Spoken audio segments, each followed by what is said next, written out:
हरियाणा चुनाव में हार के बाद कांग्रेस का बुरा हाल। अपनी ही पार्टी में हो गए बेगाने। गर्दिशों में है राहुल गांधी के सितारे। उम्मीदवारों को ना बदलना कांग्रेस के लिए साबित हुआ नुकसान।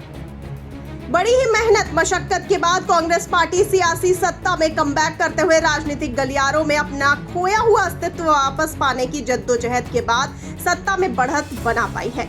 कांग्रेस सुप्रीमो राहुल गांधी ने अपनी पारिवारिक राजनीतिक विरासत को मजबूत करने के लिए लंबी यात्रा की और जन जन तक संपर्क करते हुए आगे बढ़े। लेकिन इन दिनों कांग्रेस के सितारे फिर से गर्दिशों में जाते नजर आ रहे हैं। जम्मू कश्मीर और हरियाणा चुनाव के बाद कांग्रेस पार्टी अब अपनों के ही बीच मजाक का विषय बनकर रह गई है और इंडिया गठबंधन के साथ ही उन पर हमले कर रहे हैं। हरियाणा और जम्मू कश्मीर चुनाव में कांग्रेस का वही हाल हुआ है जैसा लोकसभा चुनाव में बीजेपी का हुआ था। कांग्रेस की हार के बाद सहयोगी दल शिवसेना, तृणमूल, आप और आरजेडी ने कांग्रेस पर जमकर हल्ला बोल दिया है।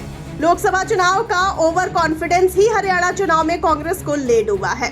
हरियाणा चुनाव की अगर बात की जाए तो कांग्रेस और बीजेपी का ही कड़ा मुकाबला यहां पर था, लेकिन आम आदमी पार्टी, जेजेपी, आईएनएलडी और बीएसपी जैसी पार्टियां भी मैदान में थी।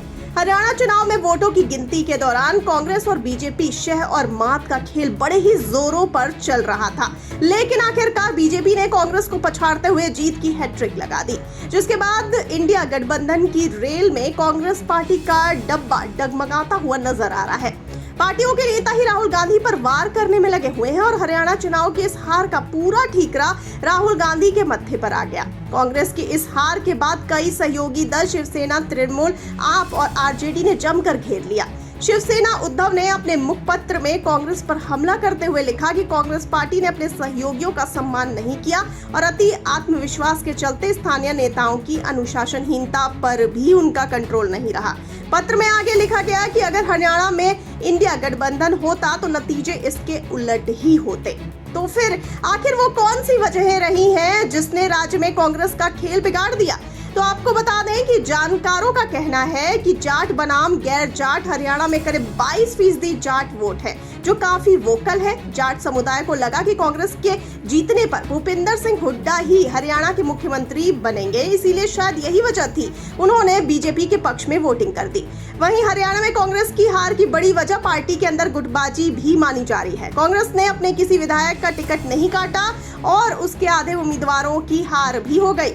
दलित वोटरों की दूरी भी एक महत्वपूर्ण वजह है। हरियाणा विधानसभा चुनाव के नतीजों पर गौर करें तो 10 से ज्यादा सीटों पर छोटे दल या निर्दलीय उम्मीदवार कांग्रेस की हार के पीछे बड़ी वजह रहे हैं। फिलहाल सवाल ये है कि क्या इंडिया गठबंधन में राहुल गांधी अब अपनी पार्टी की साख को दोबारा मजबूत बनाने के लिए क्या नए तरीके लाएंगे? आपको क्या लगता है? अपनी राय हमें फटाफट से बताइए कमेंट सेक्शन में।